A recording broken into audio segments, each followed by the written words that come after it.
정보 톡톡. 알아두면 좋은 정보들을 찾아 소개해드리는 정보 톡톡. 오늘은 탄 냄비 깔끔하게 닦는 방법을 소개해드립니다. 여러분도 한 번쯤은 냄비를 태운 경험이 있으시죠? 어쩌다 보니 불에 올려둔 냄비를 잊고 태울 수도 있는 거지만 문제는 탄 냄비를 닦는 일이 참 어렵다는 거죠.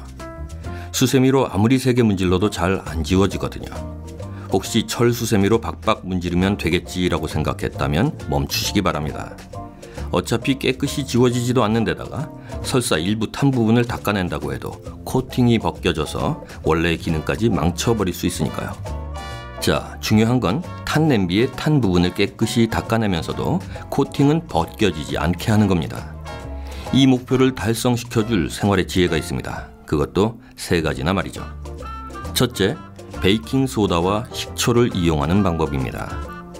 냄비가 탄 경우 식을 때까지 기다리세요. 놀란 마음에 찬물을 들이부으면 물이 튀면서 화상을 입을 위험이 있습니다.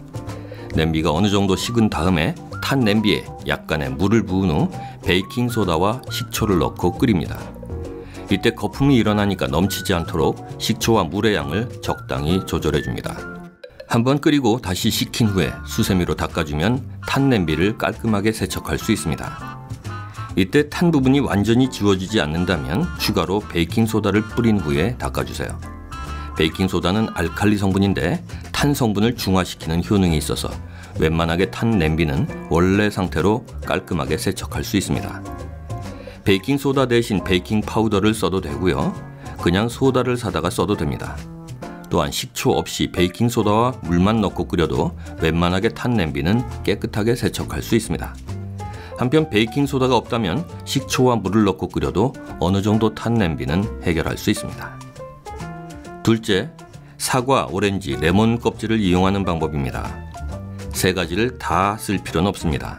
사과나 레몬 또는 오렌지 중에 하나만 있으면 됩니다. 이 과일의 껍질을 탄 냄비에 넣고 물을 붓고 끓인 후에 식은 다음에 수세미로 잘 문질러주면 됩니다. 사과나 오렌지 또는 레몬에 있는 구연산 등의 과일산이 띠는 산성은 탄 성분을 분해하는 성분이 있다고 하네요. 이 방법을 적용할 때도 마지막 수세미로 세척하는 단계에 베이킹소다를 뿌린 후에 닦아주면 훨씬 잘 지워집니다. 셋째, 과일 통조림을 이용하는 방법입니다. 과일 통조림이 있다면 국물을 탄 냄비에 붓고 끓이고 식힌 다음에 수세미로 닦아주면 되겠습니다. 원리는 앞에 과일 껍질처럼 탄 성분을 분해하는 과일산을 이용하는 건데요. 효과는 더 좋습니다. 네, 정보 톡톡 오늘은 탄 냄비 닦는 방법을 알아봤는데요. 베이킹소다는 여러모로 쓰임새가 참 많군요. 그리고 탄 냄비를 닦아낼 때 과일산과 같은 산성이 효과가 있음을 확인할 수 있었는데요. 이걸 보면 토마토 케첩이나 콜라 같은 것도 탄 냄비를 세척할 때 어느 정도 효과가 있을 듯합니다. 어쨌든 여러 가지 방법 중에서 가장 효과적인 것은 베이킹소다를 이용하는 건데요. 집에 베이킹소다가 없다면 식초, 사과 껍질, 과일 통조림, 케첩, 콜라 등등을 차례로 이용해 보기 바랍니다.